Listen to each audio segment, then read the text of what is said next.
اعوذ باللہ من الشیطان الرجیم بسم اللہ الرحمن الرحیم الحمدللہ رب العالمین والصلاة والسلام علی سید الانبیاء والمرسلین بالقاسم محمد وآلہ الطیبین الطاہرین المعصومین المظلومین ولعنت اللہ علی اعدائہم اجمعین۔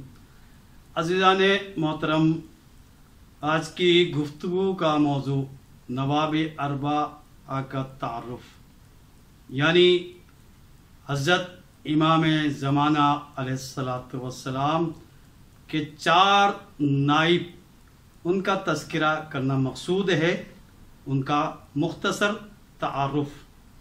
امام زمانہ علیہ السلام کی غیبت صغرا میں 4 نائب تھے، اور یہ خاص امام کے 4 نائب، اس کے بعد پھر یہ نیابت کا سلسلہ ختم ہو گیا۔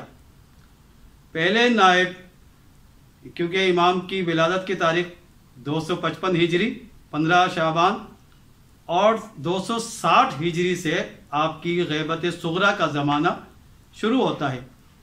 اس میں پہلے نائب جن کا نام ہے عثمان ابن سعید عمری، یہ امام علی نقی علیہ السلام کے بھی صحابی اور امام حسن عسکری علیہ السلام کے صحابی بھی تھے، اور اس کے بعد جو ہے 11ویں امام کی شہادت کے بعد امام زمانہ علیہ السلام کے پہلے نائب خاص بنے۔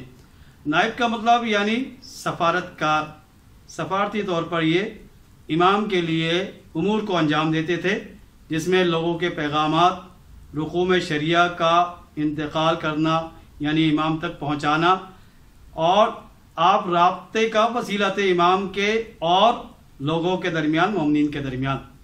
تو پہلے نائب جو امام حسن عسکری علیہ السلام کے بھی صحابی، امام علی نقی علیہ السلام کے بھی صحابی تھے، وہ عثمان ابن سعید عمری۔ 5 سال تک آپ کی نیابت کا سلسلہ جاری رہا۔ اس کے بعد جو ہے آپ کی وفات کے بعد یہ سلسلہ منتقل ہو جاتا ہے آپ کے فرزند، یعنی آپ کے فرزند محمد ابن عثمان۔ محمد ابن عثمان یہ آپ کے فرزند تھے، اور اپنے والد گرامی کی طرح ظاہر بہت ہی متقی پرہیزگار تھے۔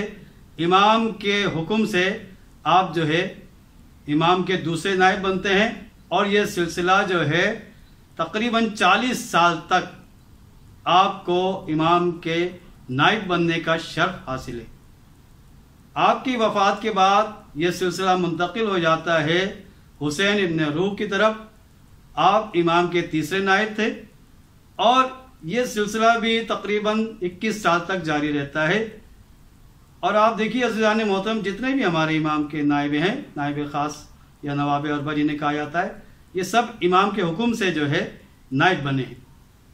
حسین ابن روح کا سلسلہ 21 سال تک آپ نائب رہے، اور اس کے بعد پھر آپ کی وفات کے بعد جو ہے آخری نواب اربعہ میں سے آخری جو نائب تھے علی ابن محمد۔ علی ابن محمد یہ امام کے آخری نائب تھے، اور یہ تقریباً 3 سال تک امام کے نائب رہے۔ کل غیبت صغرا کا زمانہ 69 سال پر مشتمل ہے، 69 ایئرز۔ اس کے بعد جب آخری نائب یعنی علی ابن محمد کا انتقال ہو جاتا ہے، وفات ہونے کے بعد امام نے حکم دیا اب کوئی بھی میری نیابت کا دعویٰ کرے گا وہ جھوٹا ہے۔ یعنی کل امام کے جو خاص نائب تھے، جو امام کے حکم سے بنائے گئے تھے، وہ 4 تھے۔ ان 4 کے بعد یعنی کہ 69 سال کا یہ عرصہ رہا۔ اس کے بعد جو ہے نیابت خاصہ کا سلسلہ ختم ہوا، اور نیابت کے زمانے میں یعنی غیبت صغرا کے زمانے میں امام کے درمیان اور مومنین کے درمیان رابطے کا وسیلہ یہ 4 جنہیں ہم نواب اربعہ کے نام سے جانتے ہیں۔ وآخر دعوانا ان الحمدللہ رب العالمین۔